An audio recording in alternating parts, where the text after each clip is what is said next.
Hello guys, welcome to target study IQ. आज हम बात करने वाले हैं general science questions, top 42 most important questions asked in exam. इसमें हम कवर करेंगे dipole moment, lightest element, hardness of water जिसे आप कठोरता पानी की भी बोल सकते हैं, लाफिंग गैस, गैल्वेनाइजेशन आदि महत्वपूर्ण प्रश्न। तो चलिए शुरुआत करते हैं। तो आज का पहला प्रश्न है, पोटेशियम परमैंगनेट का उपयोग पीने के पानी को शुद्ध करने के लिए किया जाता है क्योंकि potassium permanganate is used for purifying drinking water because. तो इसका सही आंसर क्या हो जाएगा? इसका सही आंसर हो जाएगा ऑप्शन नंबर डी, यह एक ऑक्सीकरण एजेंट है, इट्स एन ऑक्सीडाइजिंग एजेंट। तो पीने के पानी के लिए पोटेशियम परमैंगनेट का कारण सरल है, यह एक ऑक्सीकरण एजेंट है जो पानी से फिल्टर किए गए ठोस कणों में घुलित लोहा, मैग्नीज और हाइड्रोजन सल्फाइड को ऑक्सीकरण करता है। तो ये जो ठोस जो आपके कण बच जाते हैं फिल्टरेशन के बाद, जैसे मैग्नीज, हाइड्रोजन सल्फाइड आदि, उनका ऑक्सीकरण करता है। दूसरे प्रश्न की बात करते हैं। दूसरा प्रश्न है, पानी आयनिक लवण का एक अच्छा विलायक है क्योंकि water is a good solvent of ionic salts because. तो इसका सही आंसर हो जाएगा ऑप्शन नंबर सी, यह एक उच्च डाइपोल पल है, it has a high dipole moment. तो डाइपोल मोमेंट क्या होगा? हमेशा सेपरेशन होगा, सेपरेशन मतलब कि दूर। तो अगर आप दूर कर रहे हैं किसी नेगेटिव और पॉजिटिव चार्ज को तो डाइपोल मोमेंट होगा।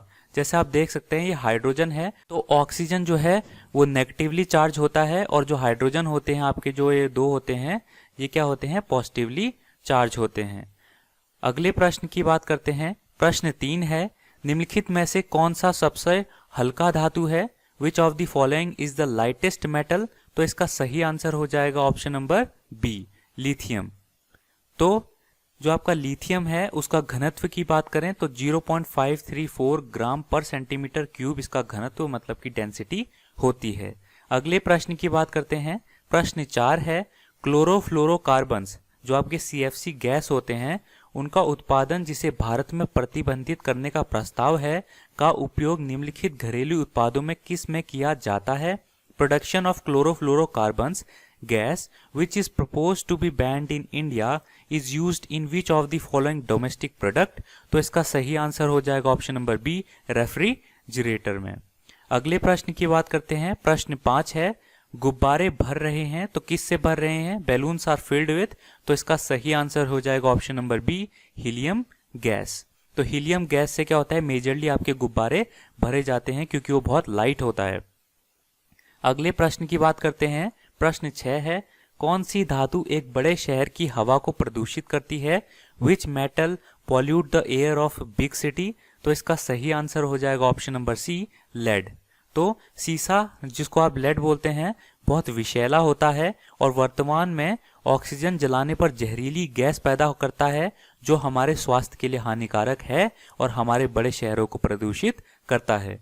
अगले प्रश्न की बात करते हैं। प्रश्न 7 है, आतिशबाजी में हरी लौ ग्रीन फ्लेम किस वजह से उत्पादित होती है? In fireworks the green flame is produced because of. तो इसका सही आंसर हो जाएगा ऑप्शन नंबर बी, बैरियम।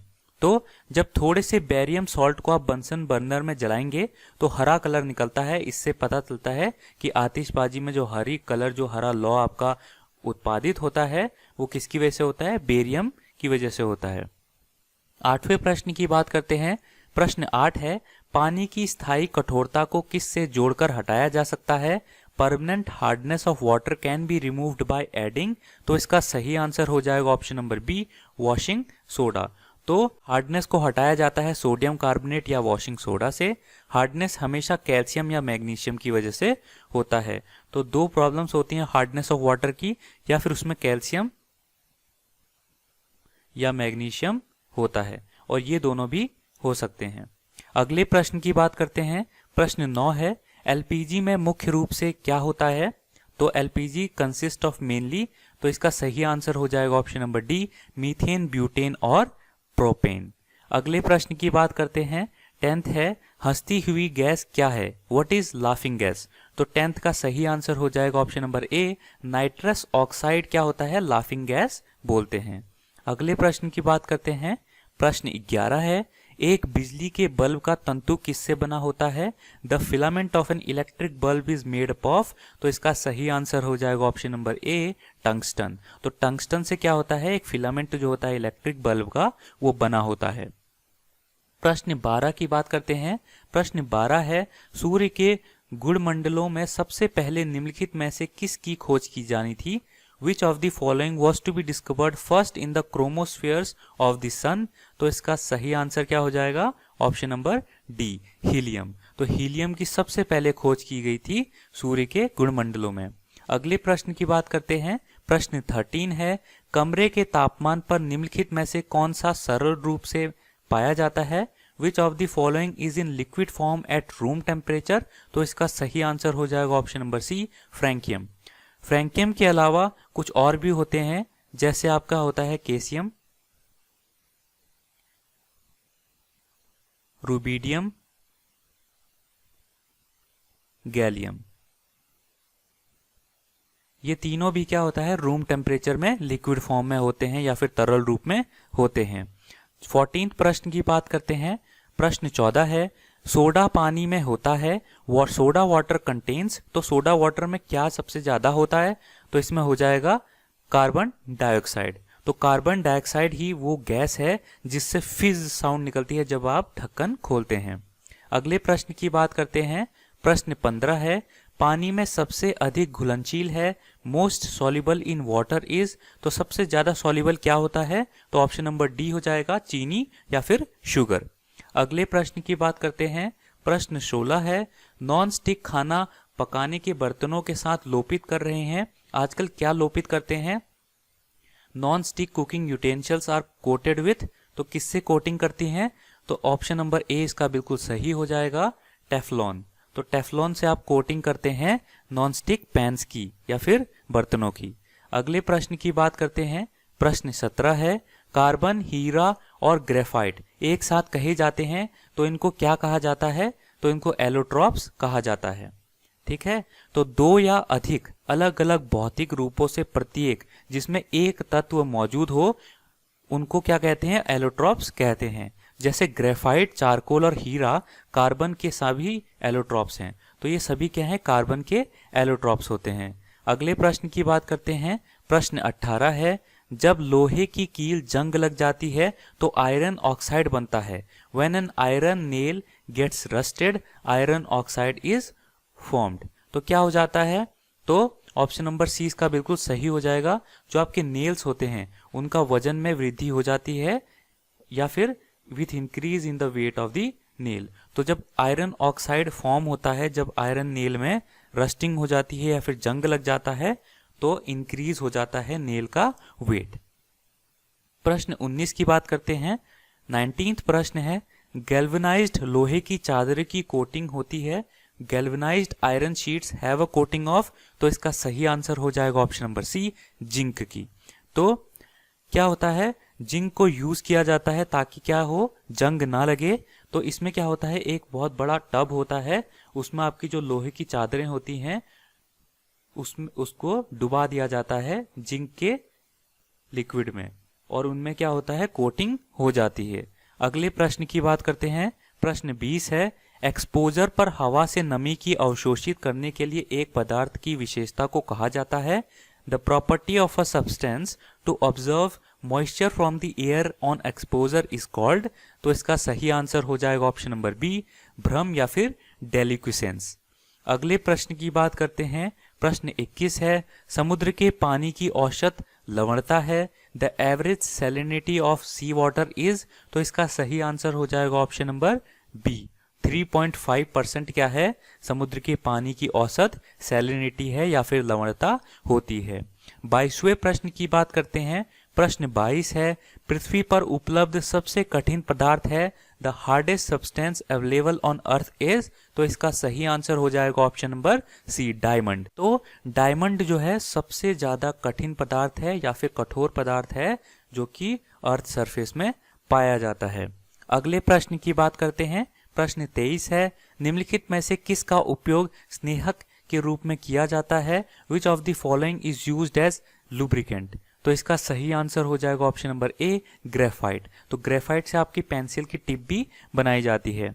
अगले प्रश्न की बात करते हैं। प्रश्न 24 है, पानी के लिए रासायनिक फॉर्मूला है, chemical formula of water is. तो इसका सही आंसर हो जाएगा H2O। अगले प्रश्न की बात करते हैं।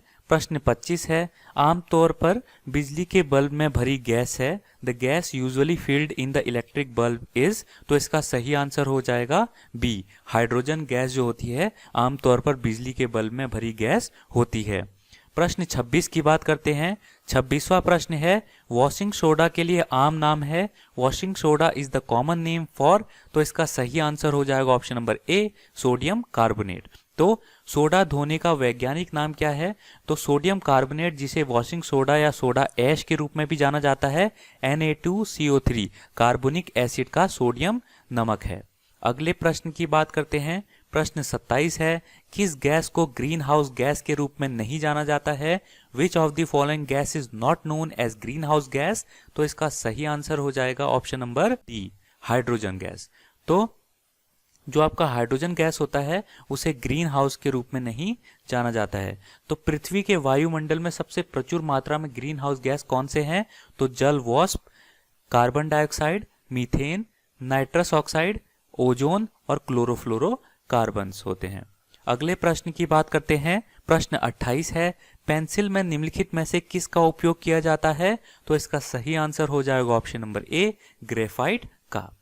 प्रश्न 29 है, ध्वनि के आयाम को मापने के लिए इकाई क्या है? What is the unit for measuring the amplitude of sound? तो इसका सही आंसर हो जाएगा ऑप्शन नंबर ए, डेसिबल।